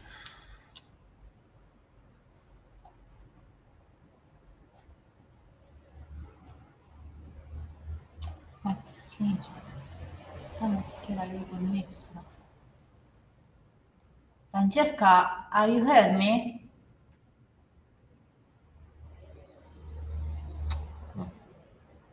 Che altro c'era altra coppola? Isidoro Fasolino, che però non vedo.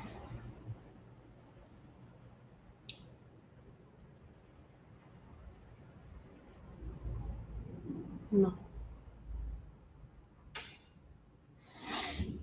Vabbè, andiamo avanti. Andiamo avanti. Yes. Oh. Francesca, are you online? No. Okay, so let's move to the next presentation. Mr. Kamil Kowalski and Malgorzata Anzi, sorry for my pronunciation. Are you there? Yes, I'm here. Can you hear me? Yes. Okay.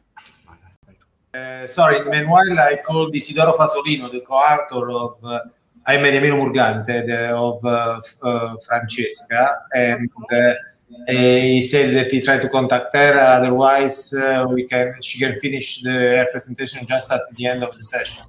Yes, okay. Maybe it's better at the end of the session. So, Kamil, it's correct? Okay, Yes. You can start to share your presentation with us. Okay.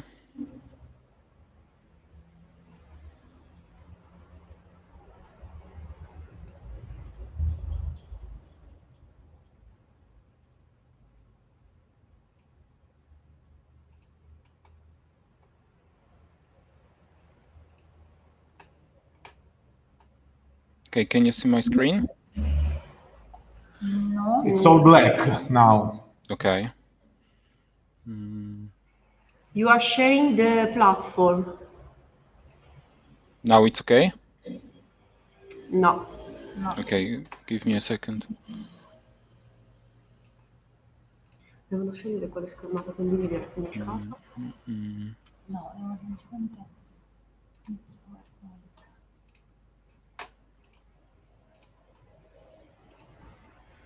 Okay, now it's probably... Okay. Now it's okay. So please, Kamil, Yes, you okay. can start. Good afternoon. My name is Kamil Kowalski, and I am a PhD student at Łódź University of Technology. And I and my supervisor, Małgorzata Hans, we are going to present results of our research entitled Resilient Urban Form Assessment, Burgage Cycle, and Morphometry. Why this topic? We observe more and more unexpected events which can influence on cities. We think that these issues could helpful to get knowledge what is an urban resilience and how to get driving force again, especially in post-industrial cities like Łódź. The reason is to understand how urban form, especially geometry of each urban elements can influence for development, stability, and adaptability in unexpected events. The subject of the research is paying attention to resilient urban form and features which shows and decide about resilient urban form. On these pictures, you can see part of... Sorry, Kamil, Yes? we see just the first slide of your presentation. Oh, Always okay. the first slide. Okay, so I try to... But you can switch in the presentation mode. Yeah.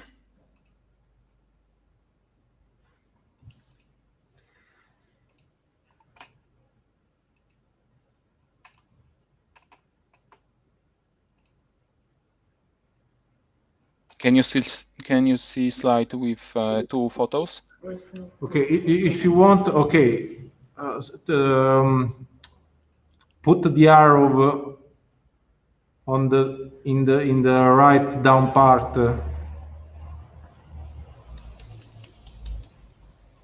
No. Okay, okay.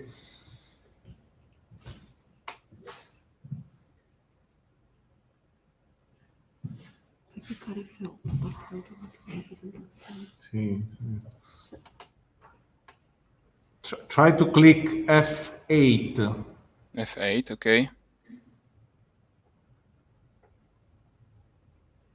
Nothing. Okay, nothing.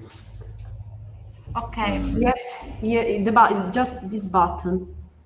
Click it. Yes, I click it, but it doesn't work probably. Okay. Okay. Okay, you have to do it manually. Go on, go on.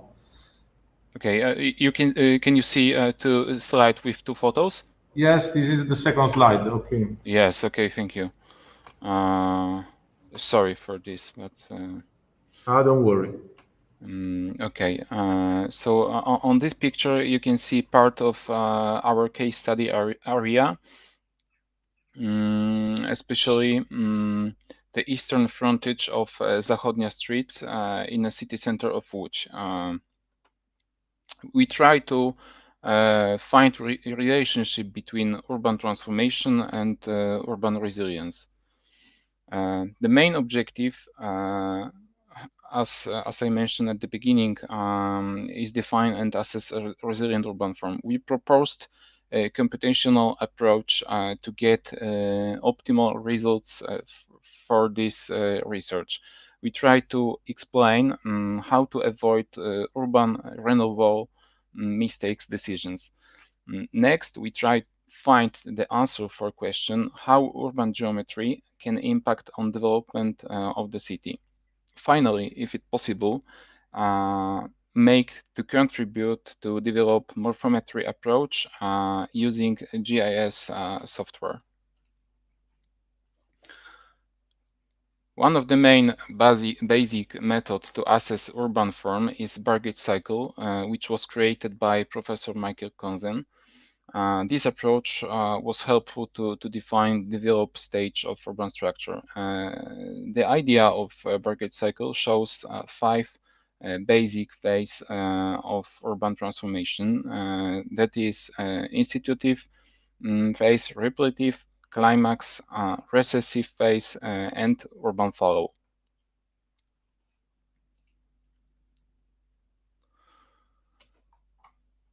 Based on Konzen's idea in 1990, Professor Marek Kotter from Łódź, from Poland, carried out research which concerning computational methods to evaluate urban form. Kotter tried to explain how plot system can influence force speed and on urban transformation. His case study area was the plots located along Piotrkowska Street, which was a development backbone of the city of Łódź. Urban form in the city is characterized by street canyons and very big and big urban bogs.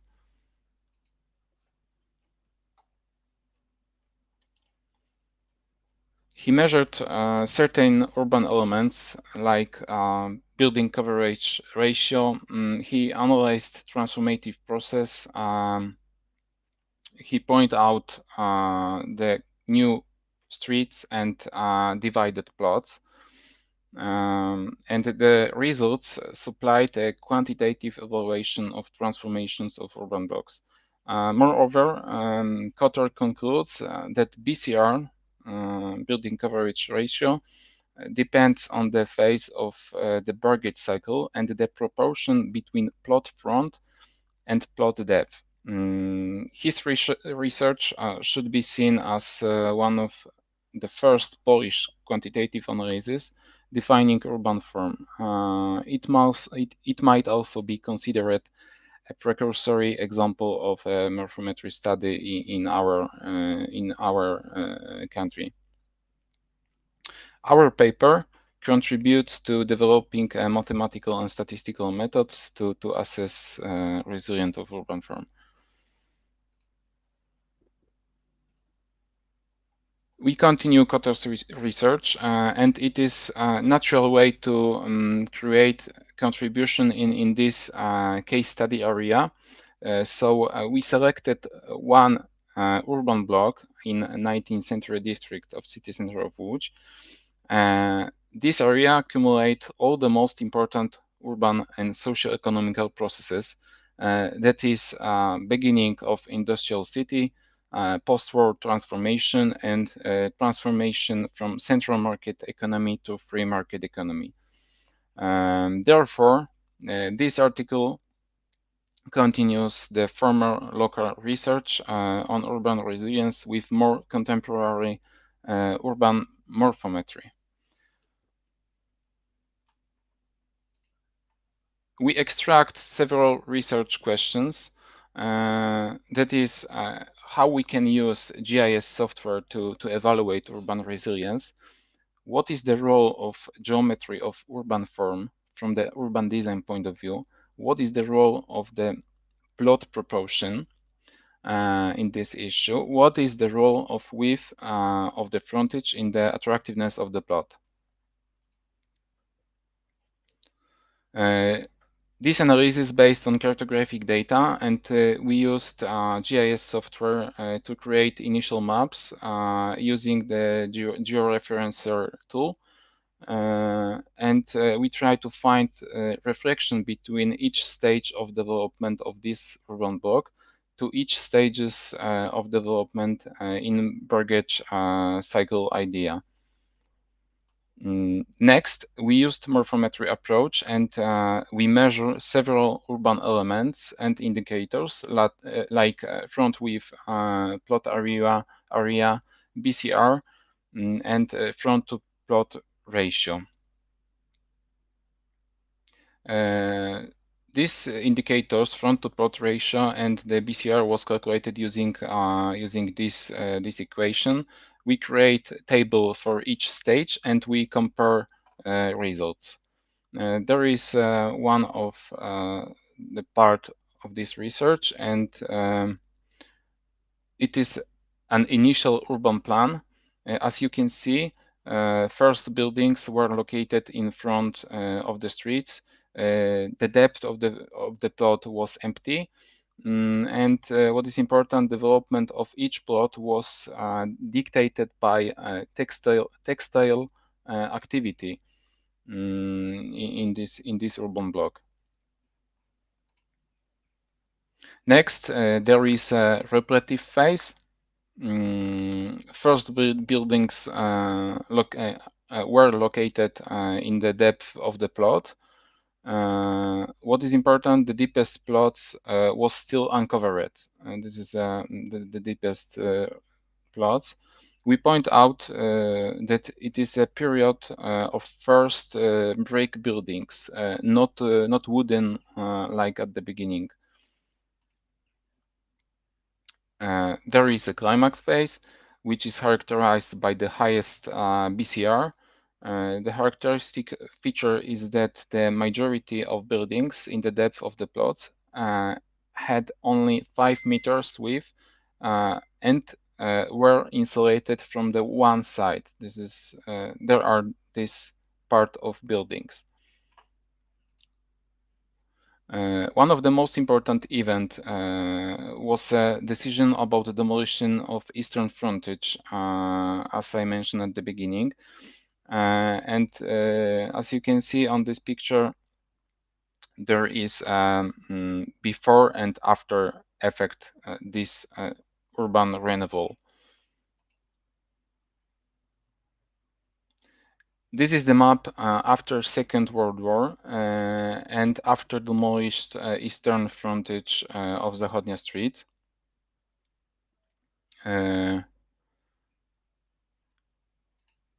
And now, finally, the current condition indicates changes towards the revival of the urban form. We can observe a new eastern frontage, which was created by new office building in the corner.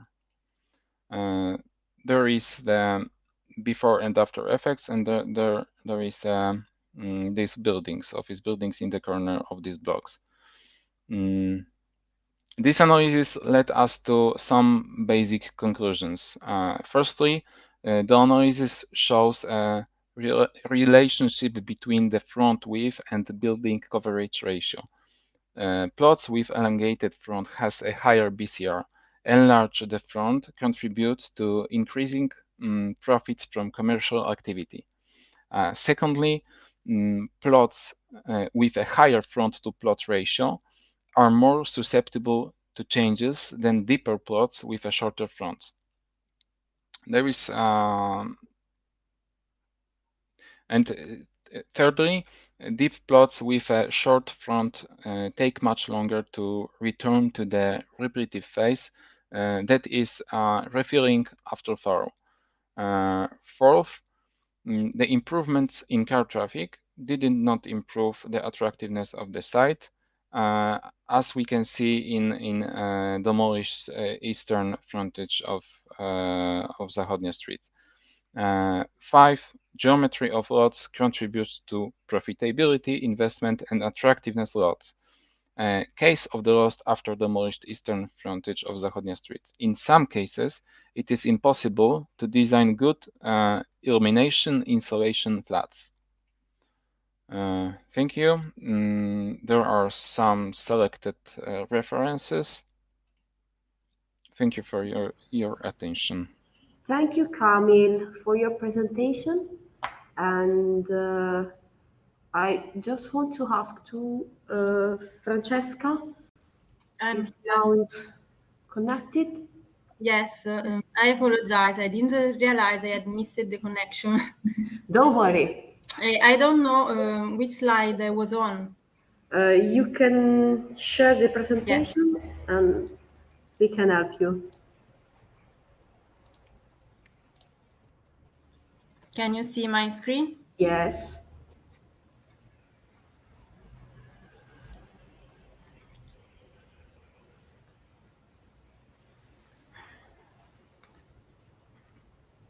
Go, go, go.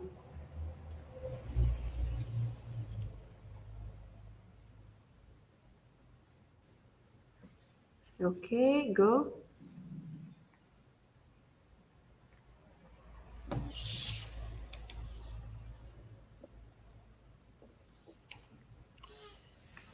No, so go back to the matrix. To the risk matrix? No, go. Here. Here? Okay. Here, yes. If you discuss the previous slide to have a fluent discussion, don't worry. Okay, I will start from this one. It's not a problem. Okay. So this is the first step of the methodology, and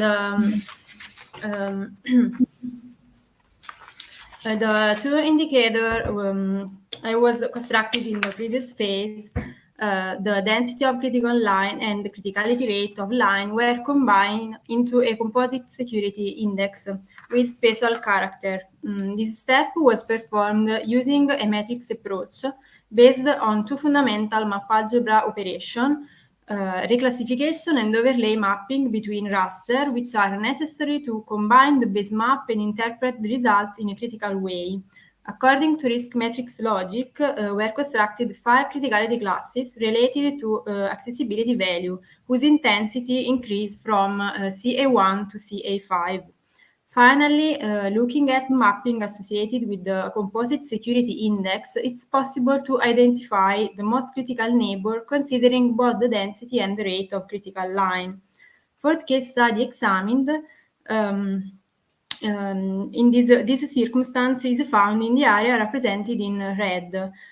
For this neighbor, the accessibility condition affect negatively the possibility of exercising informal control, making them more vulnerable to crime. In conclusion, it's possible to observe the outline methodology allow the identification of critical area in relation to optimal condition of accessibility, understood in terms of crime vulnerability and on which to focus attention. The relationship between accessibility and vulnerability is very complex and it's influenced by multiple factors. The study presented today represents only a first step toward understanding this complexity, which will be followed by further in-depth study and the introduction of a variable of a physical, functional, and social nature. However, the model application to the case study has highlighted different responses to the issue of urban crime in neighbors belonging to the same territorial context. This confirmed the need to analyze the risk condition in detail to define specific security action of urban planning nature based on the actual need of each neighbor or area examined. Thank you for your attention and patience. Can you hear me? Thank you, Francesca. Okay. Yes, I was waiting on the microphone, sorry. I think that we are just in time to conclude the session. There is some question from the audience.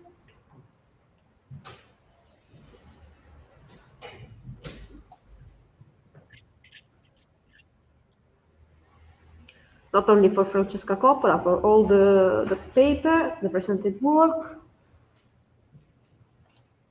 Any question?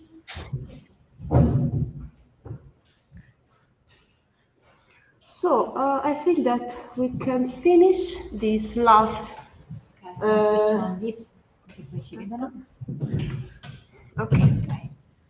So I think that we can finish also this second session that included the RES workshop and the UFORM session, workshop, sorry. And I should thank everybody for the connection, for your presentation, for your precision, and nothing else. That's all. Alberico, you want to say something? No? So I want to say bye-bye. Say bye-bye to everybody and see you if you are present for other session. Thank you. Thank you. Bye-bye. Thank you very much. Thank you, everyone. Thank you. Bye. Bye. Bye. Thank you very much. Bye. Bye.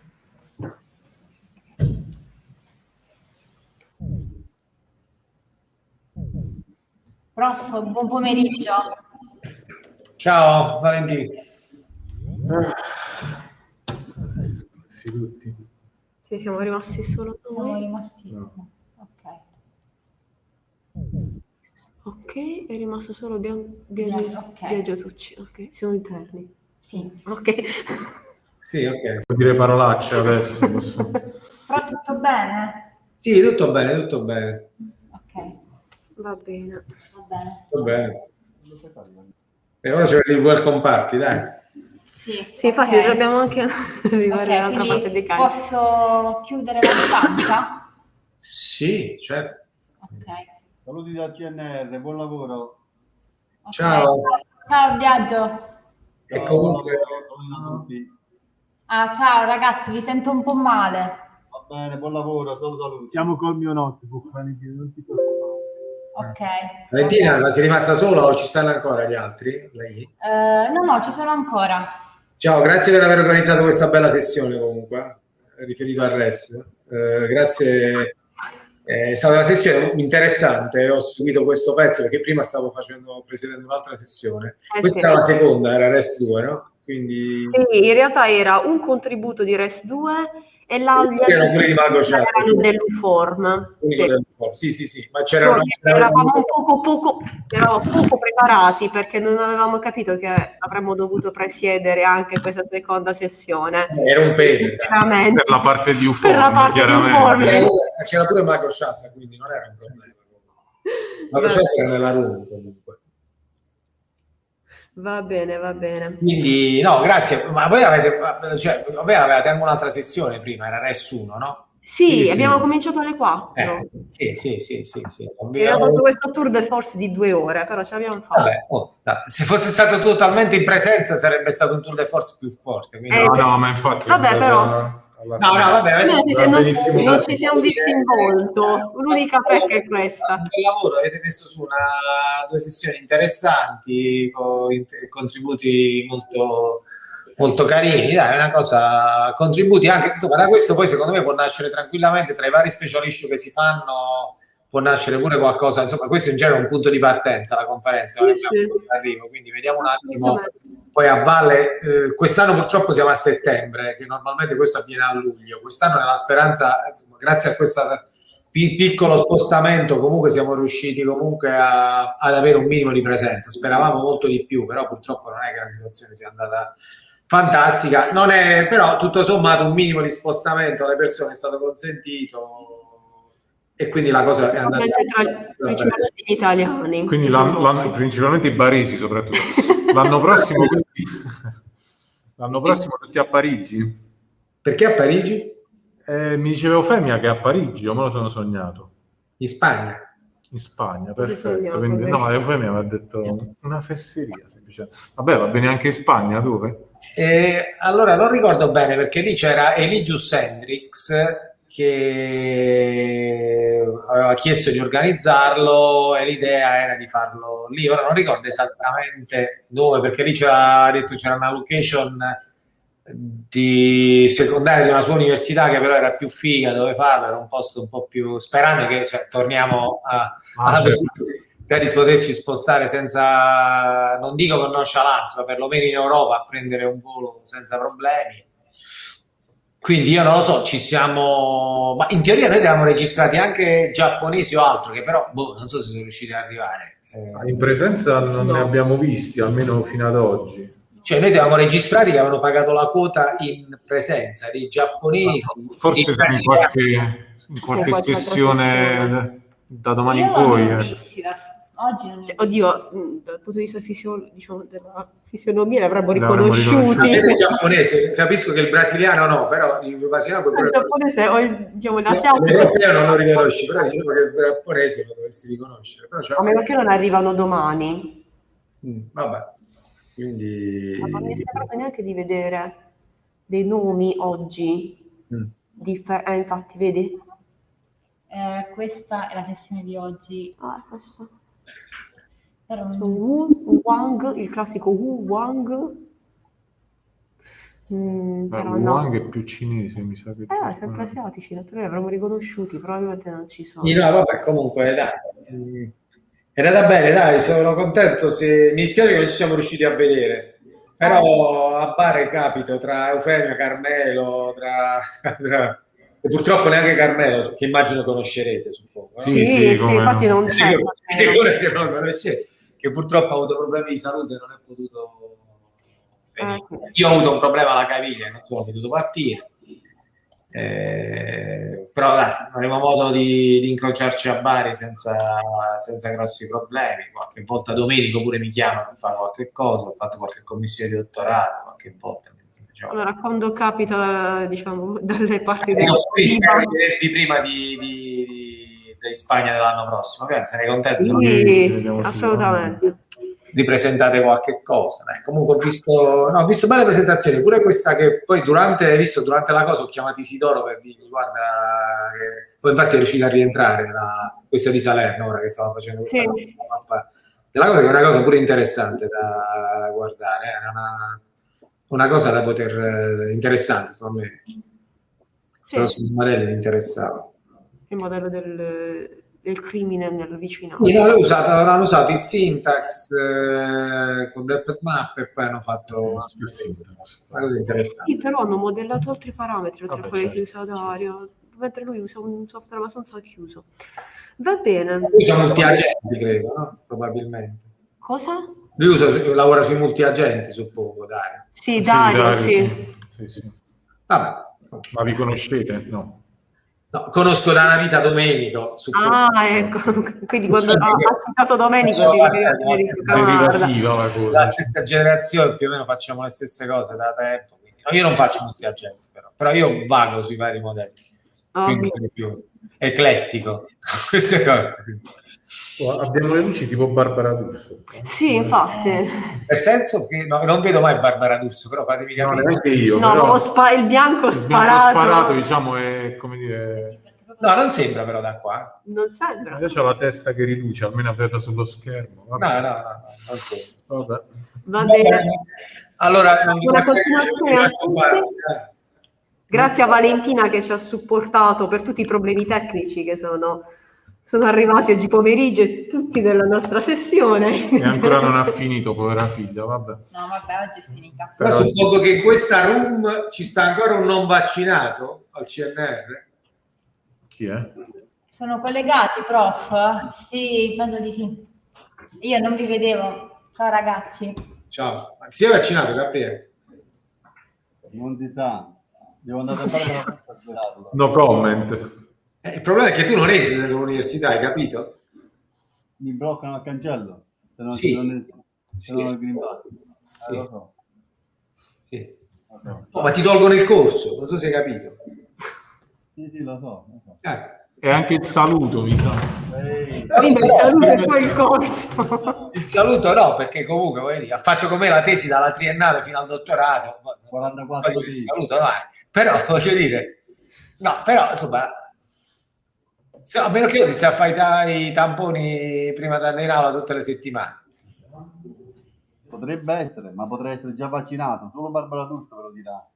Ah, vabbè, ok. Non mi gioco la scuola. Vabbè. Ricorda di controllare.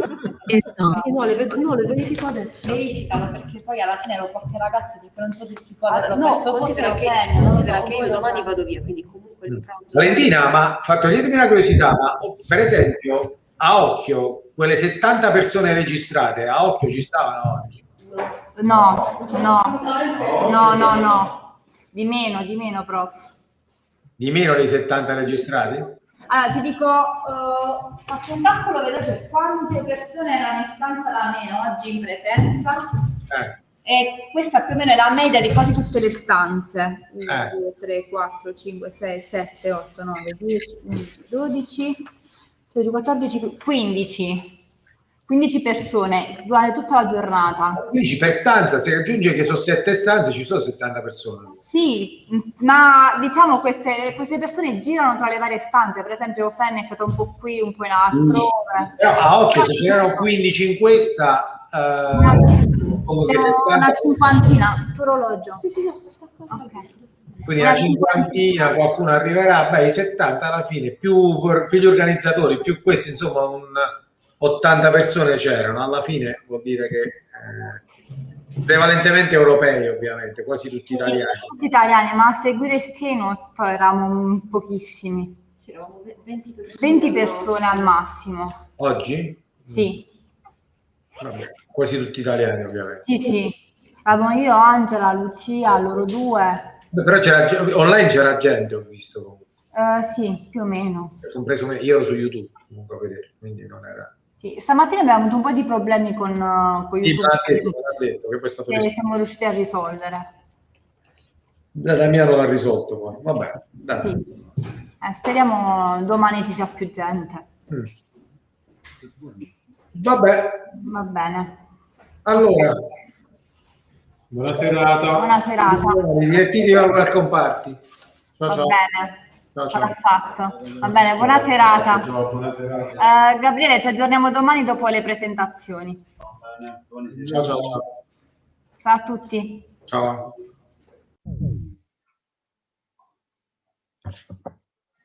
Gabriele, ma veramente non ti sei ancora vaccinato? Veramente. Ma what the fuck, dai. Ma penso di sì. Ma mi sa che non tengo alternative però. Dipende sempre di qui. Dai, va là, te la fanno in un attimo, dai. A me mi hanno detto che sono veloce. Ma tu vuoi farlo senza ti presenti e basta, in teoria. Sì. Quindi ti presenti e basta.